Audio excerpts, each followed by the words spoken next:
I raised my stepson for 10 years like he was my own. Then he told me to leave because my real dad's back. I paid for his school, taught him to shave, cheered at every game, and in one afternoon, I was erased like I never existed. I quietly packed my things. 2 months later, he showed up at my door crying, holding a folder that changed everything. My name is Aaron. I'm 42 years old, and up until 6 months ago, I was a dad. Not by blood, but in every way that counted.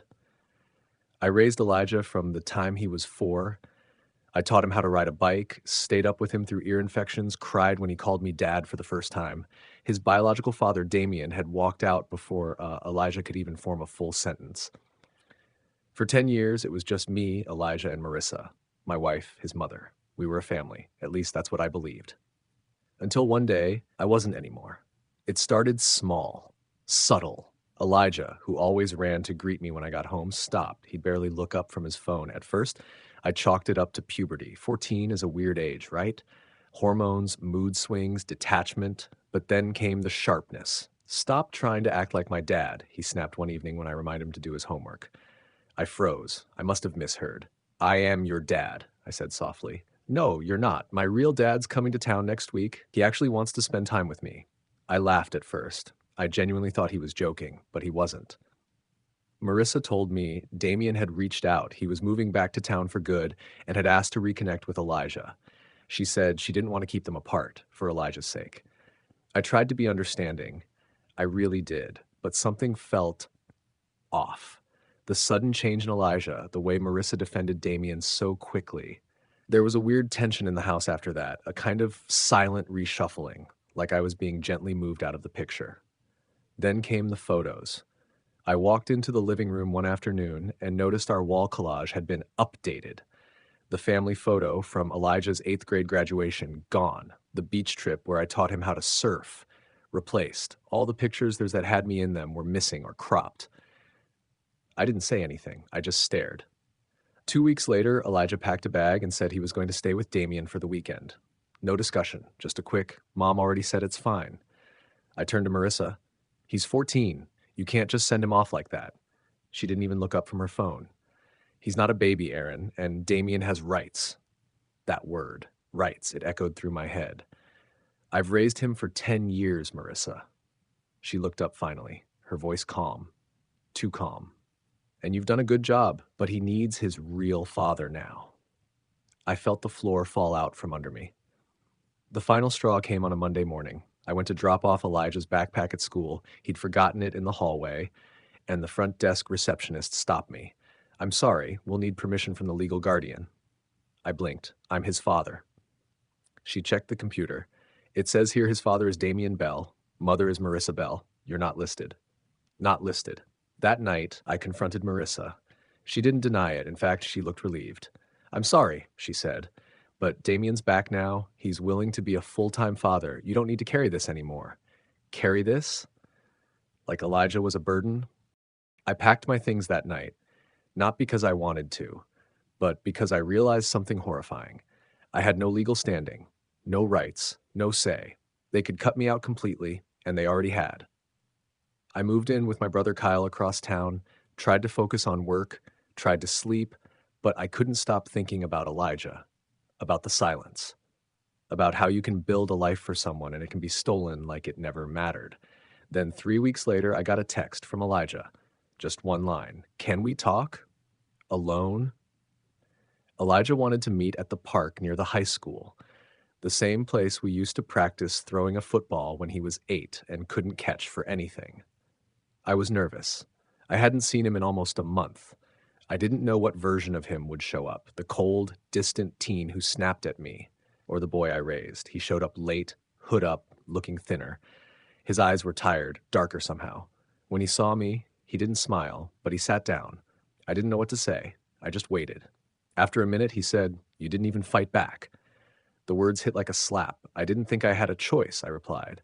"I thought your mom made it clear." He turned to me then, eyes sharp. "You always told me family means doing the hard thing. You taught me that. So why'd you just leave?" "I didn't just leave," I said, my voice cracking. "I was pushed out." He looked away, jaw clenched. "Well, you were right. Damien's not what he says he is." For det min humor, he started unraveling it all. Damien came back with stories of change, therapy, sobriety, a good job, said he wanted to reconnect. Marissa, desperate to believe people can change, bought it. At first, things were okay, dinners, school pickups, weekend visits, but then Damien started asking questions, personal ones, about our house, about my job, about how much I earned. And then came the gifts, an iPhone, new sneakers, expensive noise-canceling headphones. Things I could never afford without budgeting carefully. Elijah didn't even ask for them. Damien just gave. And every gift came with a casual reminder, your real dad's got you. I take care of my own. He's trying to buy me, Elijah muttered, like I'm some prize. I was stunned. I wanted to pull him into a hug, but I didn't know if I was allowed to anymore. Why didn't you say anything sooner? Elijah shrugged. I thought maybe I owed him a chance, but then I saw him yelling at Mom. That stopped me cold. He grabbed her arm, Elijah whispered. I saw him do it when she asked where he was going one night. She said it was nothing, but then I started noticing bruises. My stomach twisted. And last week, Elijah looked down. He told me to stop texting you, but said if I really wanted him around, I had to cut you out. Completely, like you never existed. I didn't realize I was gripping the edge of the bench until my knuckles turned white. What did you say? He looked up, eyes glassy. I told him no. He threw a mug at the wall. I was already standing. You can't go back there. I'm not, he said. I walked out that night and went to Grandma's. She called Mom. Damien disappeared before the cops showed up. And your mom? Elijah hesitated. She's embarrassed and scared. But she knows now. She said she made a huge mistake. She wants to talk to you. I didn't answer right away. I was too overwhelmed. Relief, anger, guilt. They all hit at once, but mostly heartbreak. That my son had to be the one to protect himself. I'm so sorry, I finally whispered. I should have fought harder. I should have stayed. Elijah looked at me, and for the first time in weeks, his face softened. Then fight now, he said. That night, I called a lawyer. I had no biological tie to Elijah, no adoption papers, but I had 10 years of memories, photos, school forms, videos of birthday parties and science fairs, testimonies from teachers and neighbors. I had the truth, and I wasn't going to lose him again. I didn't sleep that night. I kept thinking about the way Elijah looked at me in the park. Not like a boy, not even like a son, but like someone older than his years, tired from carrying the weight of everyone's mistakes. The next morning, I walked into the law office holding a box, Elijah's drawings, birthday cards he'd made me in crayon, the old world's best bonus dad mug I'd glued back together when it broke in 2017. My lawyer, Miss Gallagher, took one look at me and said, if what you're saying is true, we'll need more than sentiment. We need testimony. We need timelines. And frankly, we'll need a miracle. I nodded. I've got one of those. He's 16, and he still calls me dad. Marissa agreed to meet 2 days later. We sat in a neutral family mediation office. The last time I saw her, she couldn't even look at me. This time, she walked in with puffy eyes and a file folder in her hand. I know I messed up, she said without preamble. I was stupid and lonely, and Damien made me feel like I failed as a mom. He said you'd been manipulating Elijah, that you'd always resented not having your own kid. I flinched.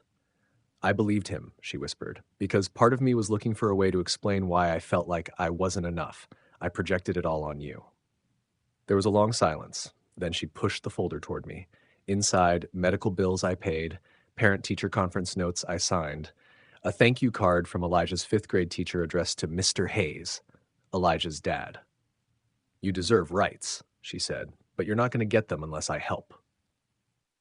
Gallagher moved fast. With Marissa's affidavit, plus statements from Elijah's therapist, his school counselor, and even a former neighbor who remembered me helping Elijah build a solar system model out of foam balls, we filed for de facto parent status. That meant I wasn't just a friend of the family. I was a psychological parent, a real one, as far as Elijah's emotional well-being was concerned. But then Damien countered. He showed up with his own lawyer and a whole different narrative. He claimed I alienated Elijah from him, that I manipulated a vulnerable child into calling me dad. He even accused me of emotional grooming, throwing that word around like a weapon. It nearly destroyed me. But the court listened. They read the evaluations. They reviewed the messages, dozens of "I love you, Dad" texts from Elijah dated long before Damien returned. And then Elijah took the stand. He looked at the judge and said, "He's my dad. Maybe not by blood, but in every way that counts." Even Damien couldn't look him in the eye after that. After the ruling, I was granted shared custody under a special agreement. I couldn't legally adopt Elijah without Damien's consent, but I could be in his life fully. Damien tried to appeal, but he slipped up. Turns out those expensive gifts, credit card fraud. He'd used accounts under fake names. There were warrants in another state. He vanished before sentencing, and I doubt we'll ever see him again. One night, a few months later, Elijah and I sat on the porch eating ice cream. He looked taller than I remembered, older. But when he leaned his head on my shoulder, I knew he was still the same kid. "Think I'll ever stop being angry?" he asked. "No," I said, "but maybe it'll hurt less. Over time." He was quiet for a moment. "Thanks for not giving up on me." I put my arm around him. "You never gave up on me either." 3 years passed. Elijah graduated high school with honors. His cap didn't quite sit right over that ridiculous curly hair he refused to cut, and he smuggled a Bluetooth speaker under his gown to blast Old Town Road as they tossed their caps. I laughed so hard I cried. That summer, he started calling me less. Not because he didn't care. He was just becoming his own person. That liminal phase between son and man, where he was figuring out where I fit in now that he didn't need me the way he used to. I missed him more than I let on. But I was proud. God, I was proud. Then, one day, out of nowhere, I got a text. "Do you remember the beach trip? The one with the bonfire?" I smiled. That was the summer before high school. We'd built a driftwood fort together. Just the two of us. "Of course," I replied. He didn't answer right away. Then, a few hours later, he sent a voice message. Elijah's voice, older now, deeper, almost shaking. I saw him again. "Damien, he messaged me, said he wanted to meet. I told him I'd think about it. But I did it, Dad. I met him, just once, at a diner. He said you poisoned me against him, that you never wanted me. I asked him if he remembered my 5th birthday. He didn't. I asked what I was scared of when I was 10. He couldn't answer. Then I told him something. I said, 'You're not my real dad.' He got mad. Said biology makes a man a father. I told him that was funny because love is what raised me. And I walked out." I played that voice message over and over that night. Just sat there in the dark holding my phone like it was keeping me upright. When I finally called him back, I didn't say much.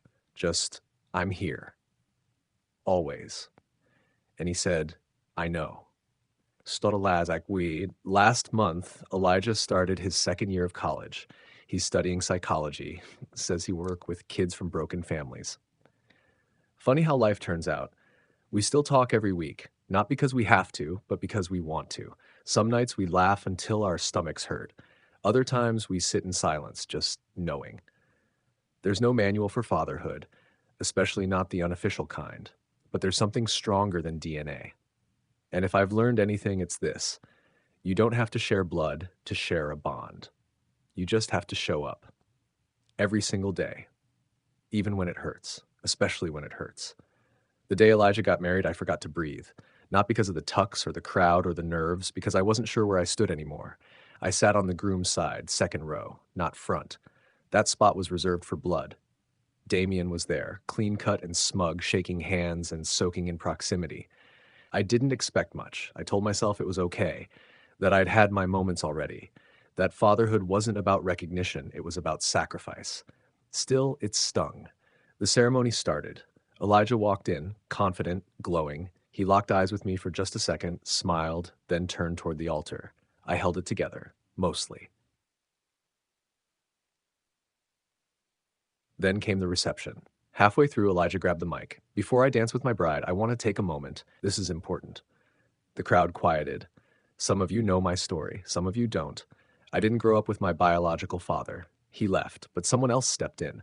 Someone who tied my shoes, helped me study, fixed my science fair disasters, and sat through every school play, even the one where I forgot all my lines.